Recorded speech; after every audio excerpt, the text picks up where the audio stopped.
Welcome to chapter 14 of Tanya. Today, it's about to get real. This is day 1 of Bainani training. Up to this point, we've been learning just the essentials, the background knowledge of knowing who's a Bainani, who's a Tzaddik, who's a Rasha, and now we're going to actually learn how to become the Bainani. The level of the Bainani is a standard attainable by every person, and practically speaking, every person ought to aim towards it. So my question to you is, did you see this coming? Did you think that we were actually going to be asked and, empowered to become the Bainani? Because at this point we know the Bainani is not just the average Joe. It's not just the middle guy, as we might think the word Bainani, the in-betweener means. No, this is a human being who has attained self-mastery to the point that they only actively think godly thoughts, godly speech, and godly actions, meaning their entire being is in a state of positivity. So, if at this point you have started walking backwards because you're like, no thanks, I'm going to go see anything else I could do right now, don't worry, the Alter Rebbe is going to hold our hands and show us how we were designed to win. We can absolutely do this. This is in our capability 100% to do this, and we're going to be on this Bainani journey together.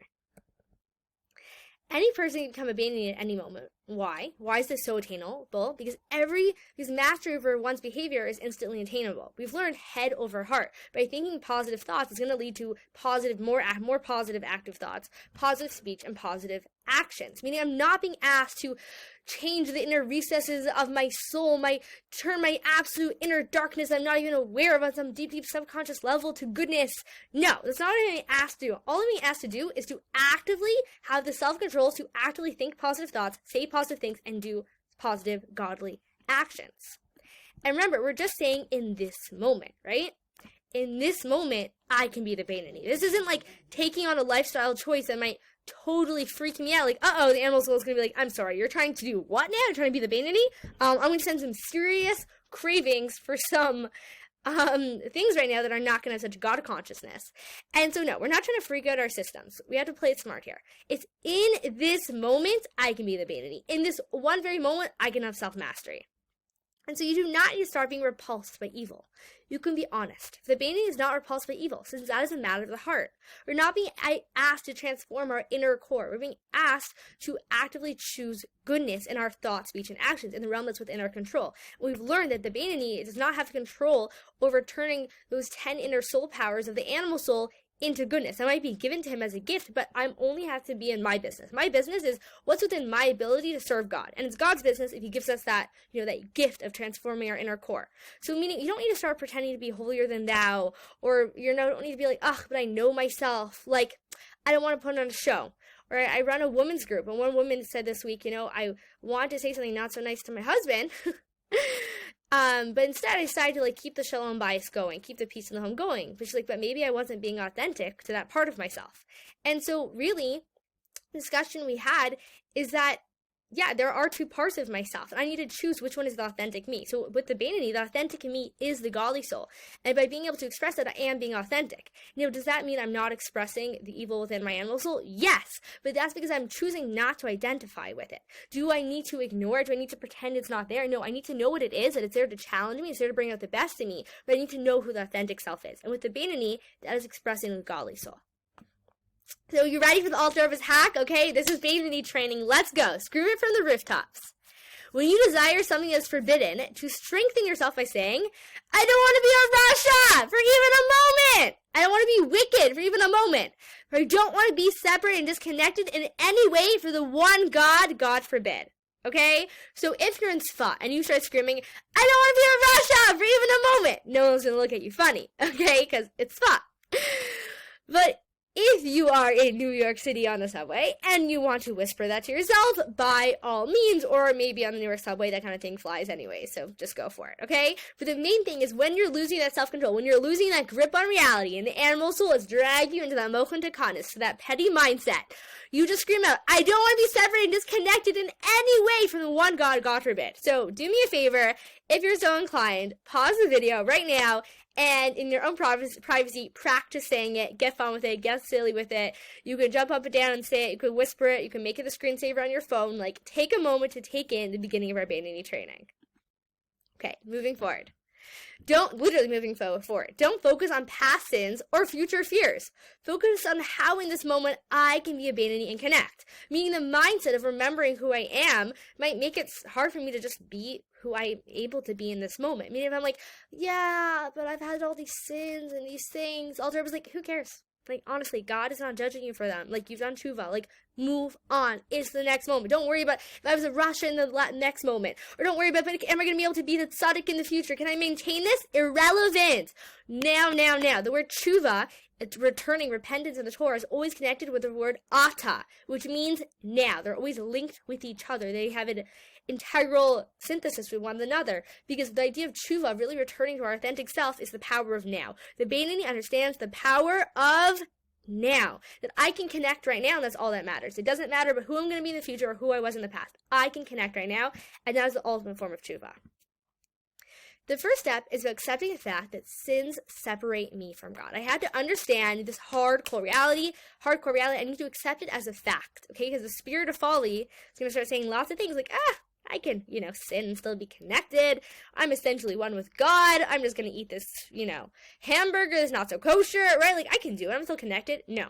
The verse states, your sins were a separation. I have to accept that as a reality. It's almost like we are addicted to just instant pleasure. And so therefore that mindset is going to just totally steal from me that God conscious in that moment. So I have to just have it drilled into me that in that moment where the animal soul is like pulling me under, no, sin separates me from God. Next, I can acknowledge my true desire. I want to connect my entire consciousness, my nefesh, my ruach, my neshama, all the aspects of my soul with Him. And this is done practically by dressing them in His blessed garments. What are His blessed garments? Which are action, speech, and thought of God, His Torah, and His commandments. Meaning then I realize sins are going to separate me from God. I can acknowledge that my true desire, the true authentic me, wants to connect. It wants to be dressed up in godliness. It wants to be one with my beloved, with my chatan, with my source, with my life. And how can I do that? By being connected. How can I be connected to the source of life and bound up? Is in the way that God gave me. God gave me Himself in His Torah. God gave me Himself in His mitzvahs. And by dressing myself up, by putting those garments of thought, speech, and action on, of Torah and mitzvahs, I am one with God in that moment. I can choose to connect to God at any time by virtue of the love of God that is always dormant in my heart. Remember who I am. As in the heart of all Israel, who are called lovers of your name. In those moments where the animal soul is pulling us back into that consciousness, to that petty mindset, to that just like fear-based thinking, that mindset of lack, I need to remember who I am. I am a lover of God's name. I have this love of Mr. Terrace. I have this innate godly love within me that no one and nothing can touch, not even me. Okay, that's how powerful it is. Another thing to say to yourself to remain in Beinoni consciousness is even the most irreverent Jew is capable of giving up his life when faced with ultimatum, convert or die. To sanctify God's name is surely, I'm not worse than him. Meaning, even if the most irreverent Jew, the person who's like literally just distancing themselves from God so actively, when asked, convert or die, and we've seen this so many times throughout Jewish history, people who literally actively in their own lives are just against Judaism, but when asked, convert or die, they choose to die. Because that ahavos misoteres, that innate love, the fact that they are lovers of God's name, is so intrinsic to who they are. It is their very fiber. It's our gift from Avram and Sarah. It is our DNA. So therefore, that ahavos misoteres, that inherent love cannot be washed away. And surely, I'm not worse than that person. So I need to really remember who I am. But even if the reverent Jew, right, the person who's like literally going against God actively, possesses this urge, right, to like give up their life for God, then how is it possible for him to sin? Like what is that complex that's happening? So you have to understand something about the nature of sin. Sin only occurs because of the spirit of folly. It deludes a person into thinking, even if I commit the sin, I'll remain as connected to God as ever. So meaning there is a part of us that is always connected to God, and that's beautiful and deep. But we're not trying to just live on the baseline of essence, meaning even if I never call my parents ever again, or God forbid, hurt them in some way, are they still my parents? Of course, at the end of the day, no one can break the bond of them being my parents. But I don't want to just live on a level of essence. I want to call them, I want to have a relationship, I want to not do things that hurt them, and I want to do things that actively bring out that inherent love. And so yes, there is that aspect of ourselves that's always connected, but the spirit of folly will twist it, right? Everything, zelu umatzah, everything kedusha is everything the opposite. It's going to twist it and be like, even if I do the sin, I'm still essentially connected, right? It's trying to deny the truth that sin separates me from God. And so that's where the spirit of folly comes from, right? It's not a person's authentic self. It's a delusion. It's a spirit of delusion, of folly, of shtus that comes over a person. So really the way I see it is that sin equals self-sabotage. You know in your heart that you want to connect, and you know that sin separates you from God's will. Yet we delude ourselves into thinking that this won't damage the relationship. And if you're in a relationship, I'm sure you've experienced where you're like, I can say this thing, I can be critical, it's not going to hurt the relationship, we're fine, we'll get over that, like, or it won't hurt the relationship anyways, and like, we're shocked. Really? That my criticism hurt you? Like, really? Me doing that thing you didn't like, it hurt you? Like, that spirit of folly can really delude us into thinking the bond is so strong, this won't hurt the relationship. Yeah, it does. And afterwards, in that post-sin depression or that, emotional hangover, we realize the self-sabotage that we just did to the precious relationships in our lives. Okay, so following this idea of the spirit of folly, you say to yourself, right? You say to yourself, some delude themselves, right? But I don't want to be a fool like him to deny what is obviously true. Yes, there are people who delude themselves. I'm acknowledging that reality. But I don't want to deny what's obviously true. I want to acknowledge the truth that sin is going to disconnect me from God, and I want to be connected. I want my nefesh, roch, and neshama. I want my entire being to be connected, because without that, there is no true joy, there's no true freedom, and there's no true life. And I've experienced it the other way, and that just is not what I want.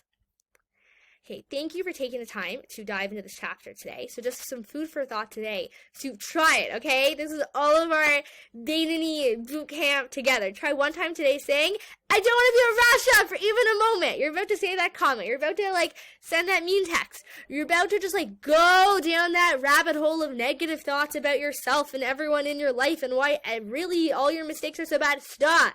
Say it to yourselves, I don't want to be a Rasha for even a moment. I want to be wicked for even a moment. I do not want to connect myself from the one God. I want to stay connected. Thank you so much for your time, and have a fantastic moment-by-moment experience of being debated.